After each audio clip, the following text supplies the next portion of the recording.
So I'm going to teach you how to do a flat dumbbell chest press. I'm going to teach you the technique for all variations. So whether you're doing just a regular press, or you got an elbow in press, a 1/4 press, an alternating press, even if you're using bands or chains, this technique is going to apply for all those positions. So first off, you're going to grab your dumbbells either out of the rack or off of the bench.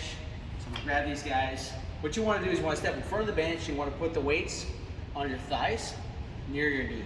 And I'm going to sit down using my legs to steady the dumbbells into position. Now from here, you're going to bring your weight forwards a little bit. I'm going to get my elbow behind my wrist, and I'm going to actually use my legs to get in position. So I'm going to pop one knee up and roll, start to roll. I'll pop the other knee and start to roll.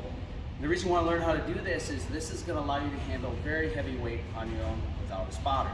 So I'm going to pop and roll, then from there, now I'm in position, I'm going to squeeze my shoulders back, I'm going to pinch my elbows, and what I'm going to do is I always have my elbows like right underneath the load, and now I'm going to start from the top. Okay, and again, this technique will apply for all variations. I'm going to squeeze my shoulder blade into the bench, and I'm going to come down and out, up and in. I'm going to come down and out, up and in. Down and out, up and in. So we're going from the top of a triangle down to the bottom of a triangle, top of a triangle, down to the bottom. And what I want to work on is I always want to work on controlling the position of the dumbbell. So when you do it right, your elbow is always going to be under your wrist, okay? So if I have a single arm, I'm going to have my elbow under my wrist. And actually, I think we'll film it from behind, so we'll pause the camera for a second. When you're doing your press, you really want to think about that triangle. So right now I'm at the top of the triangle. I got my shoulder blades squeezed into the bench. I'm going to come down and out to the bottom of the triangle. And you literally want to bring those dumbbells ideally down towards your chest, touching your chest, up and in, okay? Another variation is you can use this type of grip. It allows you to go much deeper. See how much deeper I can go? Up and in, down and out. This would be a parallel grip, up and in. You can also do a parallel grip with your elbows in towards your side, okay? So you got two different options for the parallel grip.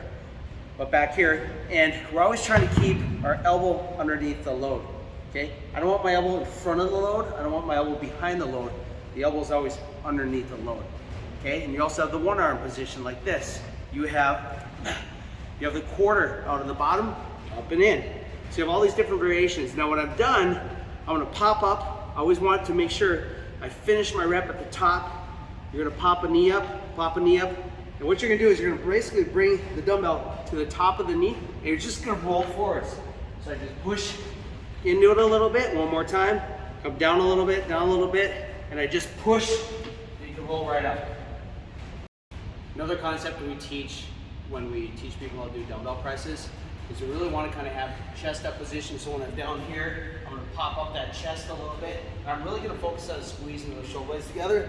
So I have a chest is up, and I'm taking those shoulder blades, and I'm going to squeeze them back real tight. And the angle of my arm relative to my torso, if we're doing more of an elbow up position, you never want to be up here. You don't want your elbows flaring out on any of these variations. So whether it's a 1/4, alternating, regular press, you want your elbow a little bit below parallel, or even down here, 45, 60 degrees. That's going to spare your shoulder, and you're really keeping your shoulder blades pinched as you're pressing. Keep them pinched, whether you're doing the 1/4, whatever variation. Make sure you keep it really pinched, and that's going to really protect your shoulder. Also, another thing too is contact. When you do this press, you're going to have your heels. Flat. What you want to do is bend your knees a little bit as well. You'll be a little bit stronger. You want your butt down. Always keep your butt down. Don't lift your butt off the bench. Keep your shoulders down and your head down. Sometimes people are lifting their head up like this. You lose a lot of strength when you lift your head. There's something called symmetrical towing reflex. When your head is down and you're pushing in the bench, you get a little bit of strength from your neck, which actually engages all your other muscles of your body, all the other extensions. So make sure you keep that contact. Head down, shoulder blades squeezed tight, butt down, feet down, and a little bit of bend in that knee.